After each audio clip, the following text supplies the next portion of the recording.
என்னை ஆட்கொண்டவரும் நான் செவிக்கிறவருமான ஆண்டவராகிய இயேசு கிறிஸ்துவின் நாமத்தினாலே அன்பினல் வாழ்த்துக்கள். கிறிஸ்து இயேசுவுக்குள் மிகவும் பிரியமான அன்பு சகோதர சகோதரிகளே, நீதிமொழிகளின் புத்தகத்தில் 31வது அதிகாரத்தில் 26வது வசனத்தின் முதல் பகுதியை குறித்து கொண்டு தியானித்து பாருங்கள். குணசாலியான ஸ்திரீ எப்படிப்பட்டவள் என்ற மிக முக்கியமான ஒரு காரியத்தை அங்கு கர்த்தருடைய ஆவியானவர் எழுதி வைத்திருக்கிறதை நீங்கள் பார்க்க முடியும்.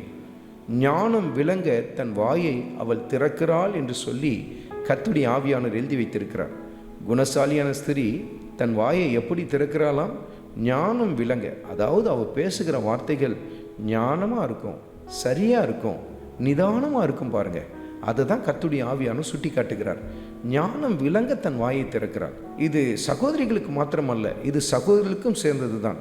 குணசாலியான புருஷனும் இப்படி தான் ஞானம் விளங்க தன் வாயை திறக்க வேண்டியது அவசியம். பாருங்கள், ஆனால் இன்றைக்கு அநேக குடும்பங்கள் கூச்சல் குழப்பத்தோடும் சண்டை சச்சரவோடும் இருக்கிறதுக்கு காரணம் என்ன?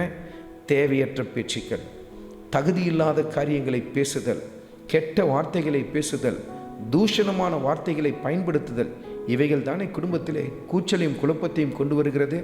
அருமையான மகனே, அருமையான மகளே, இன்றைக்கு உன் குடும்ப வாழ்க்கையிலே சமாதானத்தை தொலைப்பதற்கு மிக முக்கியமான ஒரு காரியம் ஞானமற்ற முறையில் பேசுகிற வார்த்தைகள் தானே. இன்றைக்கு கர்த்தருடைய ஆவியானவர் உங்களோடு கூட இடைப்பட்டு கொண்டிருக்கிறார். ஞானம் விளங்க உங்கள் வாயை திறக்க ஆரம்பியுங்கள்.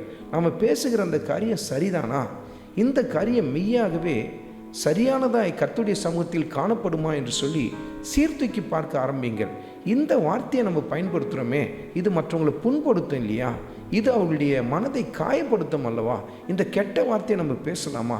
இப்படி தூஷணமாக பேசலாமா என்று சொல்லி நிதானித்து பாருங்கள்.